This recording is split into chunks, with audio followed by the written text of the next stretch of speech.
Hey friend, great to see you today. Thanks for hanging out with me on the video blog. I'm here in Shrewsbury, Mass right now, and across the river here is Worcester, Mass, the second largest city in Massachusetts behind Boston.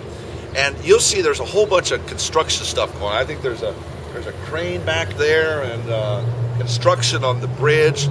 In fact, this area has received all sorts of growth in the last couple of years, and I'm being told that they're thinking in the next 10 years this literally could be the Silicon Valley of the East Coast because of the development happening here in the Worcester area.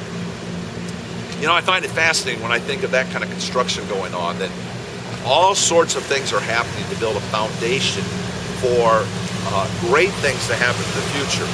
There's the whole business of you'll see even there on the bridge, they've got the guardrails and all the things up. And it's not difficult for me to make the translation from what they're doing, what they're building, what they're putting protections on as they go forward to see something great happen. Same kind of thing in our lives. I've been in ministry a long time, and I've watched one of the areas where ministers, volunteers, pastors will trip up is in their relationship with someone of the opposite gender, not their spouse.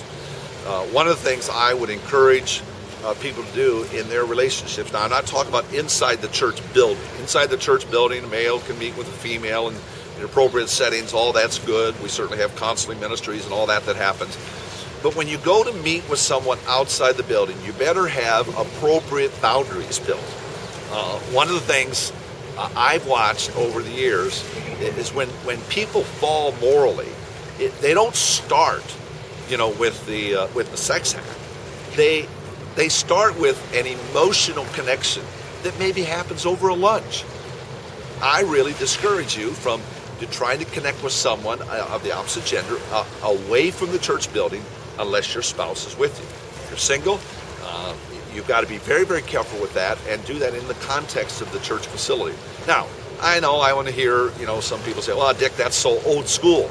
But listen, it's a principle of guarding your heart, guarding the thing called your family, your marriage, and the marriage of the other person.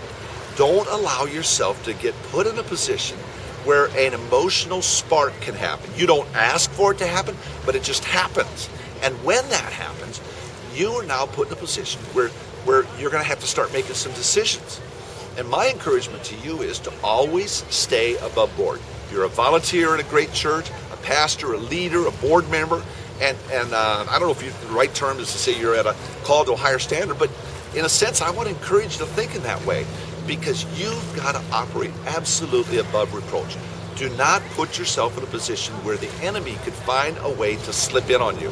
So I'm just saying, for me, for the organizations, the churches, the colleges I've been involved with, we really have not encouraged, in fact, very strongly discouraged a male to meet with a female in a setting like a restaurant or something, even though it's public. But emotional things aren't public. We really discourage that kind of thing from happening. I would encourage you to really determine in your heart for your ministry what is going to be the best way for you and your team to conduct themselves as they move forward with persons of the opposite gender. Really, I give this to you as just encouragement to guard your heart. Your heart is the wellspring of life, as Proverbs says. And if you can do things to protect yourself, protect your family, protect your marriage, protect the other person's family and marriage, protect the church, you're going to see yourself on the road to right above board living. I hope you found this encouraging today. Maybe it's for you, maybe it's for a friend, whatever it is, feel free to pass it on. If you're seeing this any place other than the website, feel free to hop over to thehardygroup.org. That's where we've got all the goodies, the resources, all the things we like to give to you as a pastor and a church leader, a volunteer that's doing all that you can to grow the great church the Lord has allowed you to be a part of. I really appreciate you hanging out with me today. Have a great one. I look forward to a great week, and be blessed. Take care.